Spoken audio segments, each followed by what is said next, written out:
उद्या होणारा टीईटी परीक्षेचा पेपर फुटला। परीक्षा तातडीने रद्द। भिवंडीतून पेपर लीक झाल्याची माहिती। 3 जण ताब्यात। पेपर लीक करणाऱ्या टोळी विरोधात कोणगाव पोलिसांची मोठी कारवाई।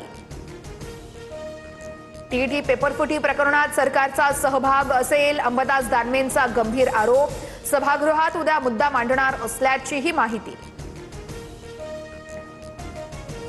आईची शपथ घेऊनही गद्दारी। भर सभेत ऑडिओ क्लिप ऐकवत उद्धव ठाकरेंचा हल्लाबोल। मशालीवर निवडून आलेले खासदार शिंदेंना का फोडावे लागले? ठाकरेंचा सवाल, तर फुटीर खासदारांना जाब विचारण्याचं आवाहन। भाजप हिंदूंच्या भावनेशी गद्दारी करणारा पक्ष। राम मंदिर दान घोटाळ्यावरून उद्धव ठाकरे कडाडले, तर अटलजी अडवाणींना कधीही निधीची कमतरता भासली नाही। विकास निधी हा काय भाजपच्या मालकीचा नाहीये, ठाकरेंचा घणाघात।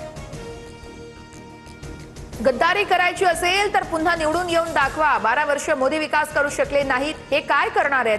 पंतप्रधानांसह फुटीर खासदारांना संजय राऊतांचा खोचक टोला। मुख्यमंत्र्यांसोबतच्या विमानात उच्चस्तरीय बैठक। काय घडलं तुम्हाला लवकरच कळेल। फडणवीसांसोबतच्या एकत्रित प्रवासावरती उद्धव ठाकरेंची मिश्किल टिप्पणी।